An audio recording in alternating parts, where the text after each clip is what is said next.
Hello, everyone, and thanks for joining us today. My name is David Tucker, and I'm the Deputy Director of McCann Truth Central, our research and thought leadership unit here at McCann. And with just 5 days left to the U.S. presidential election, we wanted to take another opportunity to share with you some of the truths that we found when we spoke to consumers, trying to discover their feelings about truth in politics.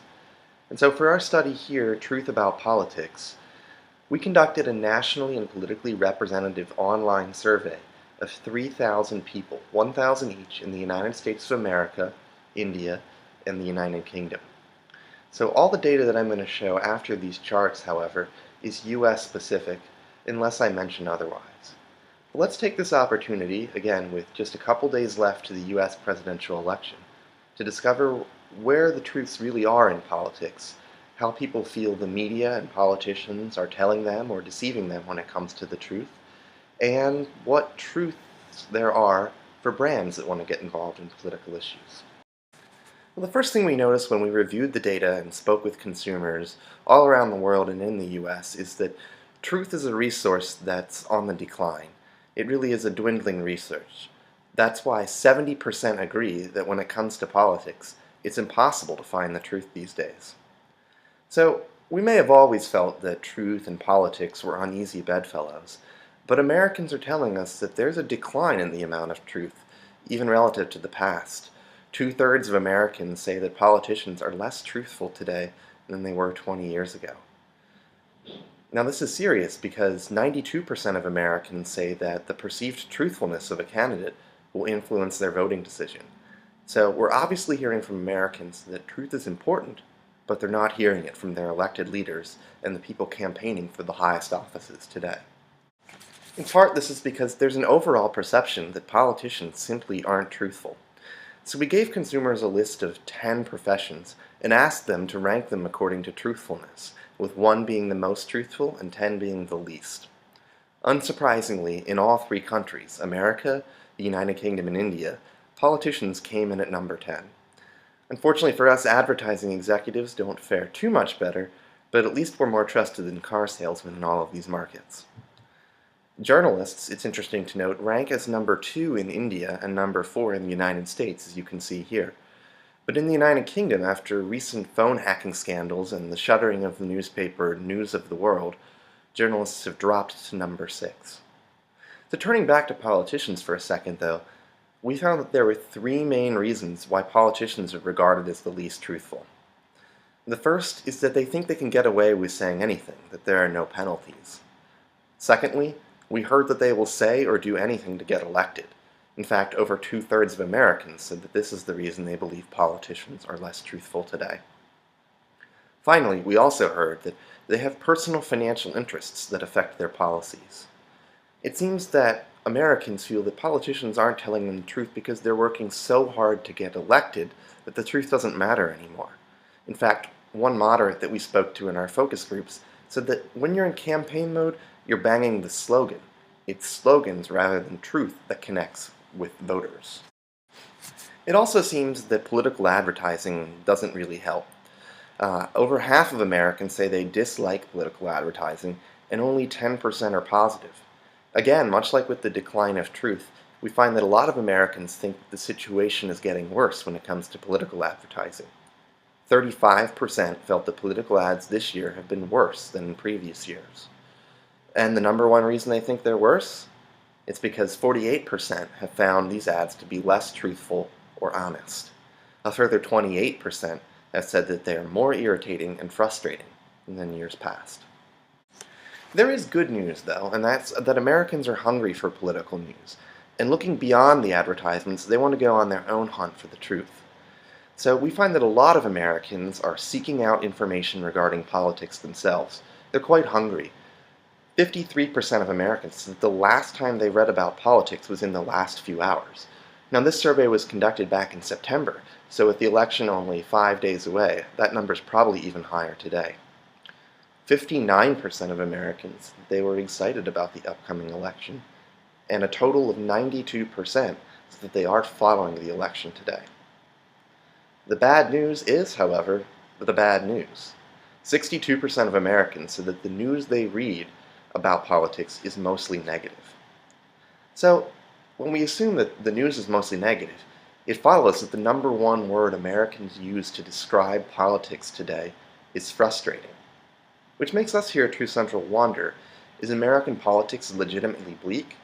Or is the constant exposure to political news making Americans feel worse about the situation today?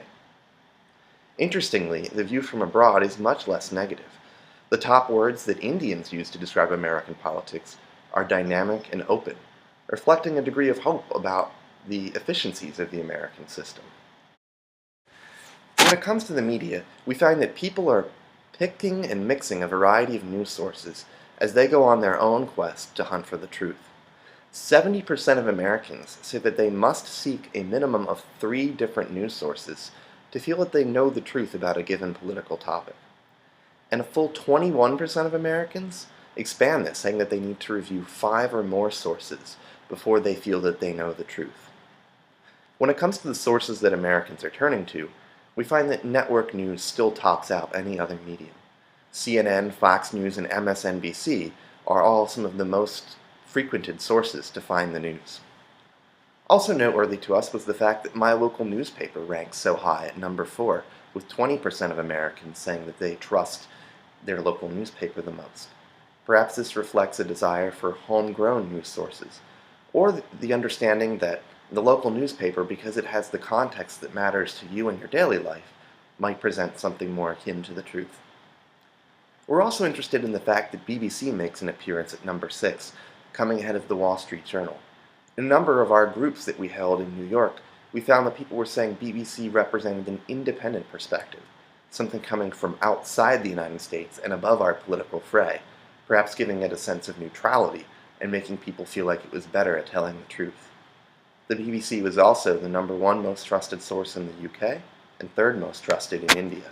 But it would be wrong to contend that there's total consumer satisfaction expressed when it comes to the media.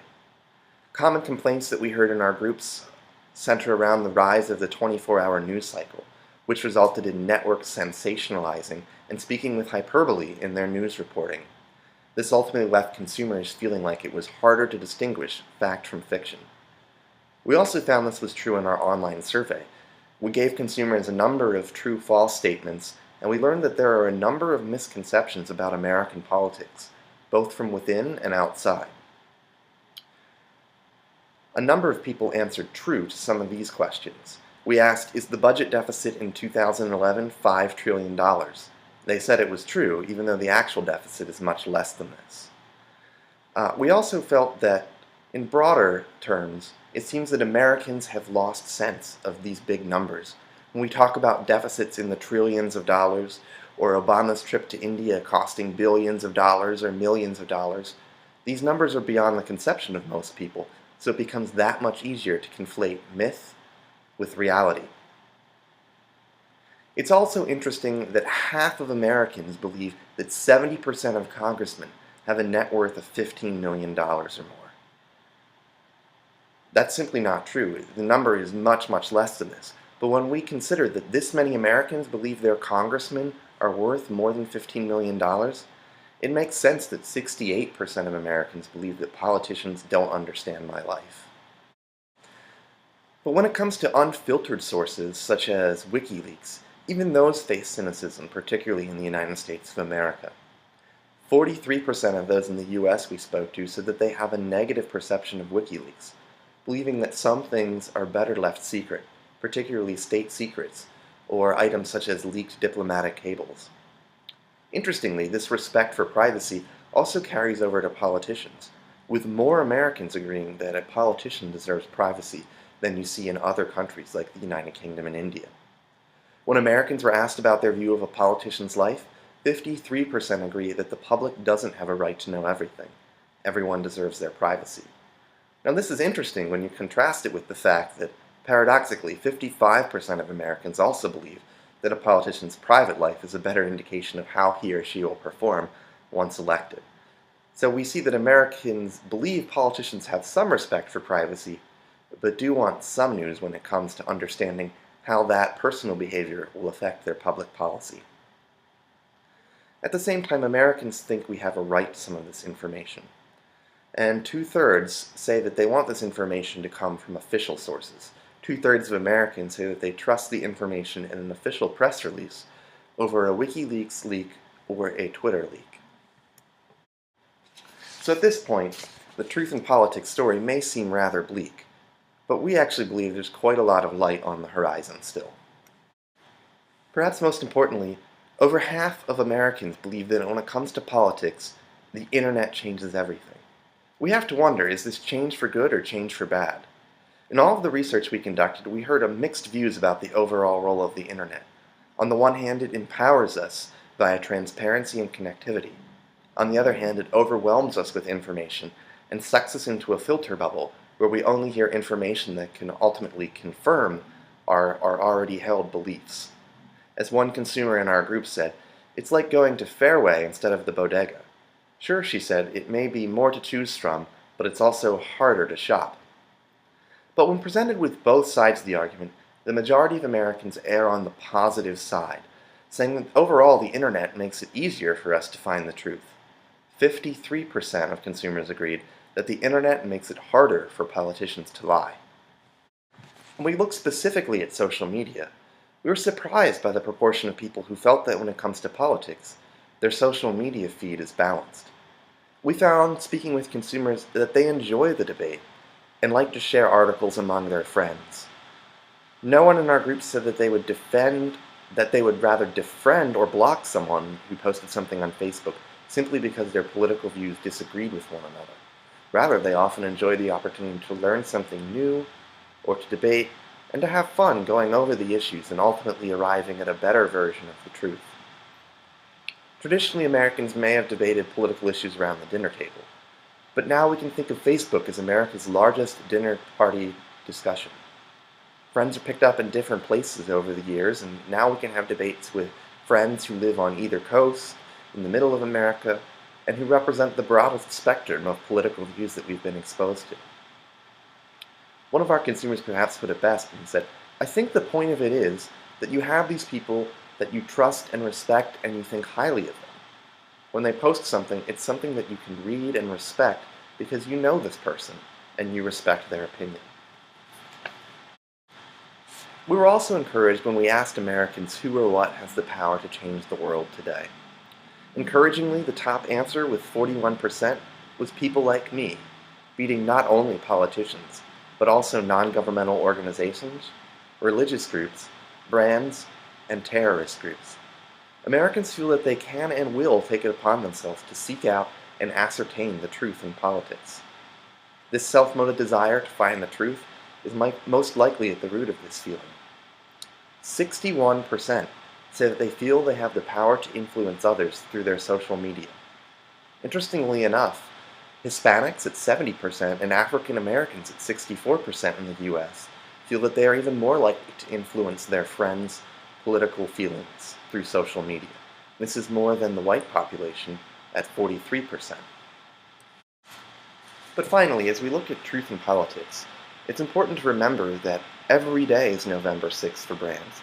Every day is election day, and people must go and decide whether or not to buy your product. We found that brands also have an opportunity to tell the truth to people. There's a lot of room for improvement. 46% of Americans believe that brands are less truthful than 20 years ago, doing better than politicians, but still not great. But we also found, much like in politics, truth is a vital dimension for brands. 90% of consumers say that the truthfulness of a brand will play a role in whether or not they decide to buy a product or service. Brands need to commit to telling the truth if they want to be elected each time a consumer goes up to a shelf, clicks through a page, or passes along a recommendation to a friend. As one of the consumers we spoke to said, "Brands are a part of our daily lives. If I don't like the guy I voted for, I can change my vote the next time around. But what happens with my brands can affect me tomorrow." We also wondered, should brands get involved in social and political issues? We found that consumers are looking for brands to have a point of view on the world. However, consumers were very clear that brands should be careful not to mistake this burden of truth as a political pulpit. Take, for instance, the case of brands having communications that may indicate a controversial position on issues such as same-sex marriage. The quick-service restaurant chain Chick-fil-A was widely portrayed as opposed to same-sex marriage after comments from the company's founders were made public. Meanwhile, Oreo is widely portrayed as being in favor of same-sex marriage, creating a rainbow pride cookie for Gay Pride on June 25th. We asked consumers about these two companies and their stances, or their perceived stances on these issues, and we found that consumers' responses were naturally as mixed as their political views on the issue. Which begs the question, is this the type of an issue in which a brand should have a position? 31% of consumers we spoke to generally felt bad and said that brands should not get involved in these kinds of issues. Only 20% felt positive about this type of brand involvement of politics. So consumers were 1.5 times more likely to feel negative about brand involvement in highly politically charged issues. So how do we reconcile the fact that consumers want brands to have a point of view and their seeming desire for brands to steer clear of the most controversial issues? It turns out that consumers do want brands to discover and uphold truths. However, these truths should be much less polarizing than the most extreme political issues facing our country today. When asked what subjects brands should have a point of view on, 2/3 of U.S. consumers and 77% of our global respondents said that there were some issues where brands should get involved. However, these issues were much more likely to be in an area where brands could have the most impact, areas that are considered more relevant to their category, such as bullying, animal rights, and organic farming. When the moment of decision comes, voting and choosing brands have a lot in common, we discovered. At the most basic level, there are certain criteria about political and consumer brands that these brands need to meet to win consumer affections. When asked, what are the most important qualities and attributes of a good politician, American consumers selected options that reflect a personal connection underpinned by values. Number one, with 61%, was a good understanding of how real people live. Number two was strong political and personal values, with 48%. And number three was they always tell the truth, with 47%. Brands must exhibit these same qualities if they want to win with consumers. Consumers expect brands to offer relevance and utility for their daily lives. But we've seen they're also expecting strong values, within a category of course, and the resounding majority, 92%, told us that truthfulness will play a role in purchase decisions. Brands must meet these standards with consumers every day. When they do, they will be building a strong and memorable legacy, a legacy any politician, incumbent or challenger, would love to have. Thank you for joining us today to understand the truth about politics. We hope that it was interesting for you, and if you have any further questions, you can check out our website, truthcentral.mccann.com, or reach out to me, David Tucker, or Laura Simpson, our Global Director of McCann Truth Central. Thank you very much.